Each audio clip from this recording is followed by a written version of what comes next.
guys, welcome to my channel. So today I'm going to be talking about 5 horror movies that I personally feel are very underrated. One of these is from a successful horror franchise, but it's one of the later movies in the series that most people don't really talk about too much, so I'm just going to get right into it. So at number 5, I have listed Saw 5. Now, if you don't know anything about the Saw movies, which is unlikely considering you're on a horror channel, basically there is this villain, and he puts people through a series of traps that they can escape from if they're willing to make sacrifices when he feels that these people aren't appreciating their lives enough.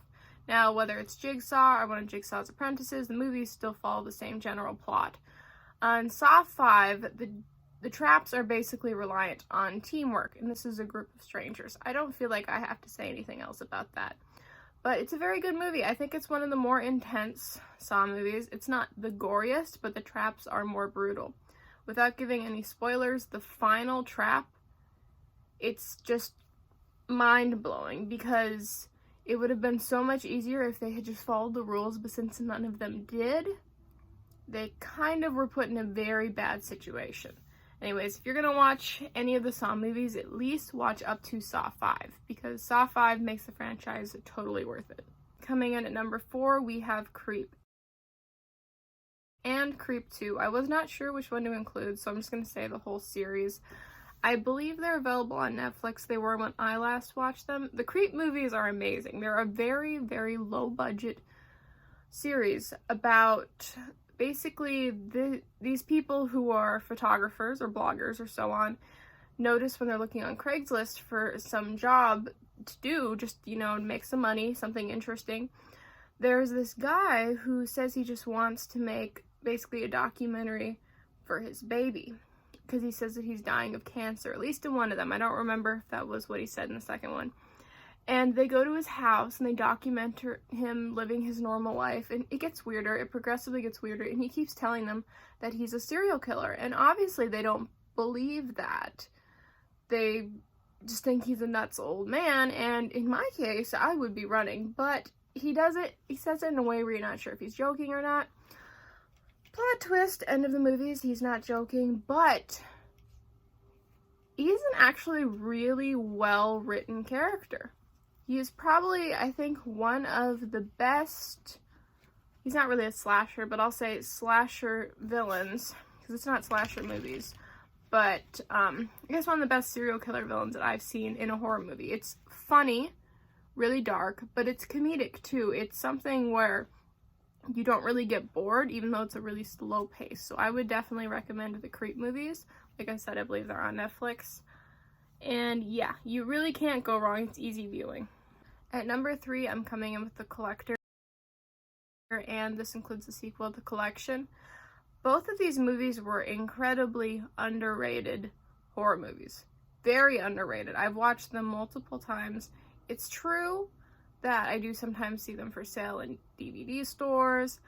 They are sometimes on streaming services, but the thing about this is that nobody ever talks about it. But I think honestly, these movies were worthy of being up there with the most popular horror characters, because the main character is freaky. He's this mastermind who doesn't even talk, has these blown out pupils, these really dark eyes. I don't know if they're contacts or not, they probably are.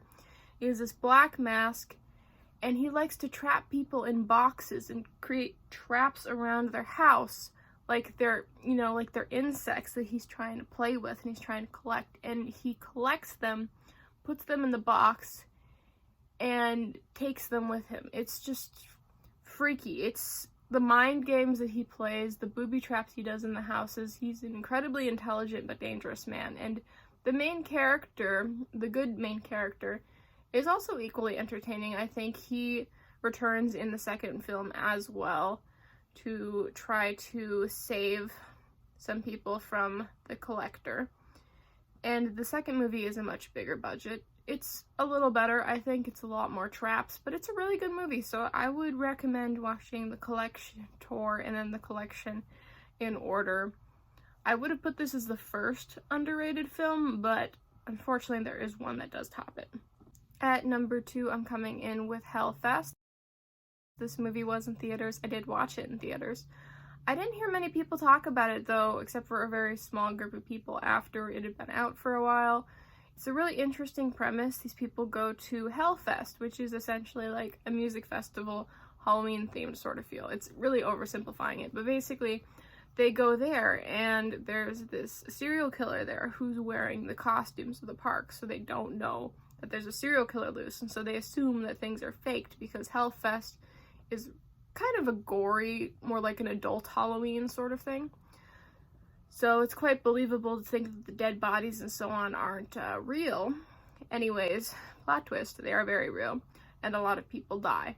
But it's actually very interesting. The main character is surprisingly well written, and how the movie ended made me really wish there was a sequel. I don't know if the sequel is going to come out. I think they were hoping it will.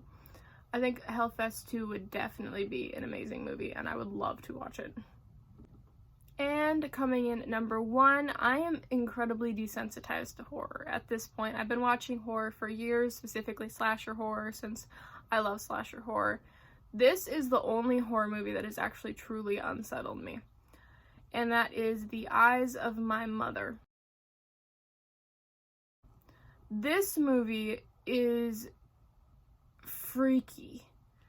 It doesn't rely, there is gore, but it doesn't rely so much on slasher type gore. It's more about how messed up the main character is. She's essentially a child in a grown woman's body who never was given a good childhood. She never fully grew up, and she just kind of wants a family. She wants people to love her, and let's just say she doesn't know how to go about it the right way. The movie is shot beautifully. It's so cinematic. It's so tense. I believe it was shot in black and white as well. Everything about it feels so artistic and lovely, and that's what makes everything that happens so horrifying. I think this is the most unsettling movie on this list, and one of the most underrated. So that's my top 5 list. I hope that you maybe found something you want to watch. I do apologize that I couldn't go into too much detail about the films, but the thing is, I don't want to spoil things for people. But yeah, I have watched a lot of horror movies. You might disagree with me on some things, that's fine. But feel free to comment below about what other movies you think are underrated. Maybe I'll watch them and do a review on them. So you all have an awesome day or night. See you later. The ending was abrupt because I made a terrible joke and I wasn't willing to own up to it.